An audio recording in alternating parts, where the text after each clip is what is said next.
Hi, lock and the key. इस series को बिना एक्सपेक्टेशन के मैंने देखना स्टार्ट किया था और इस सीरीज़ ने मुझे सरप्राइज़ किया।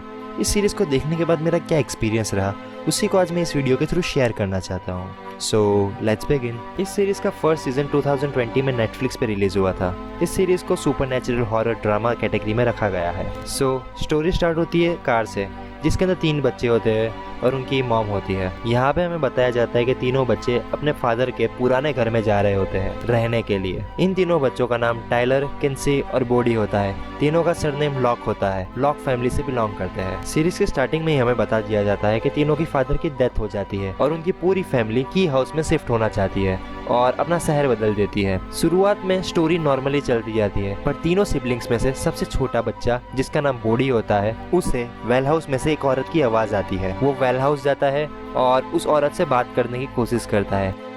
Hello? Are you my echo? I am Bodhi. बोडी जो भी क्वेश्चन करता है, वेल में से उसका रिप्लाई आता है और वो बोडी को इंस्ट्रक्शन देती है की हाउस के अंदर बहुत सारी कीज अवेलेबल है और उसमें से एक की, जिसका नाम एनीवेयर की होता है, वो उसे ला कर देनी है। बोडी को की हाउस के अंदर उन कीज का आवाज सुनाई देता है। उसे शुरुआत में थोड़ा अजीब लगता है, पर उसे फिर इसकी आदत हो जाती है और वो एनीवेयर की को किसी तरह से ढूंढ लेता है। और एनीवेयर की, इस की का यूज कर हम दुनिया में किसी भी दरवाजे को खोलकर कहीं पर भी जा सकते हैं। बोडी ने उस की को यूज किया होता है, उसे उसकी पावर पता होती है और उसका इस्तेमाल कैसे करते हैं वो भी पता होता है। फिर भी वो वेल वाली लेडी को वो की सौंप देता है और वो लेडी वेल में से आज़ाद हो जाती है।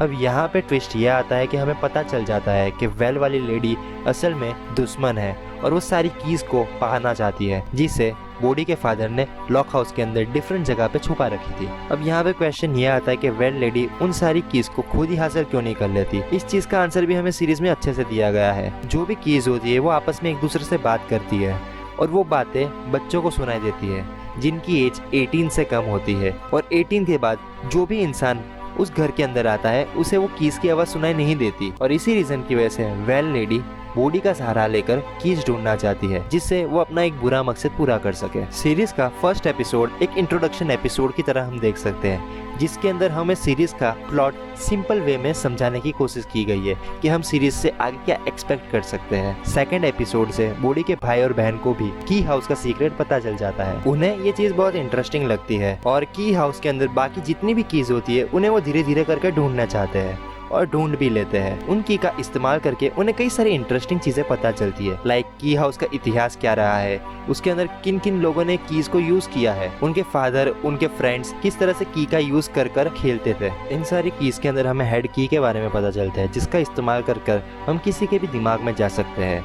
यहाँ पे किन्सी उस की का इस्तेमाल करके अपने दिमाग में जो डर बैठा होता है उसको बाहर ले आती है, जिसकी वजह से अब उसका कोई डर नहीं होता, वो ब्रेव हो चुकी है। सीरीज में जैसे हम आगे बढ़ते हैं वैसे हमें और एक की के बारे में पता चलता है जो सबसे इम्पोर्टेंट की होती है और पूरे सीजन का बेस इसी की पे बेस्ड है। उस की का नाम होता है ओमेगा की। ओमेगा की, इसे सबसे डेंजरस की बताया गया है इस सीजन के अंदर। इस की का इस्तेमाल कर हम एक दरवाजे को खोल सकते हैं और उस दरवाजे के पीछे एक अलग ही यूनिवर्स है और उस यूनिवर्स के अंदर बहुत सारी ऐसी पावर्स है जो हमारे इस वर्ल्ड से बिलोंग नहीं करती।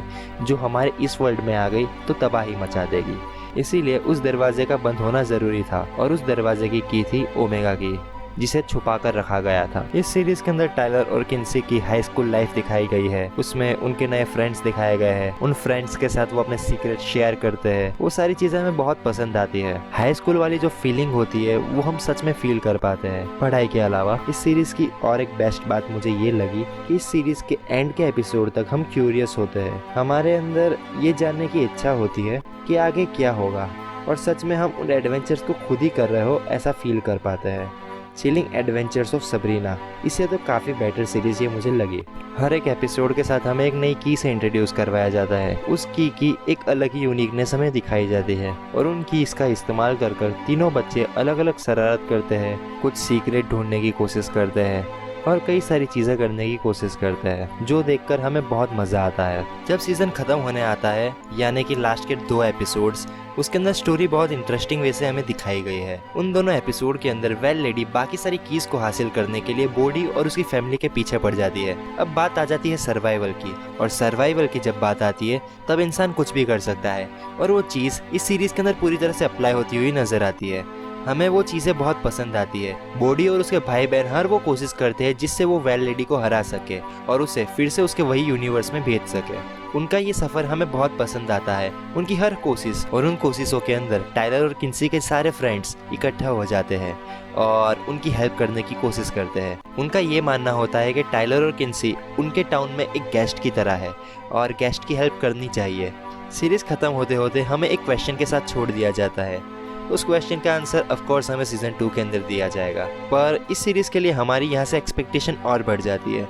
हमें जानने में सच में इंटरेस्ट आता है कि अगले सीज़न में क्या होगा, और टू बी ऑनेस्ट मैं उस सीज़न का इंतज़ार कर रहा हूँ। सो मेरे यही ओपिनियन थे सीज़न 1 के बारे में। सीज़न 1 मुझे काफ़ी पसंद आया, आपको भी ये ज़रूर देखना चाहिए। अगर आपने वीडियो यहाँ तक देखा है, सो एक ही बात मैं कहना चाहूँगा, thank you for watching this.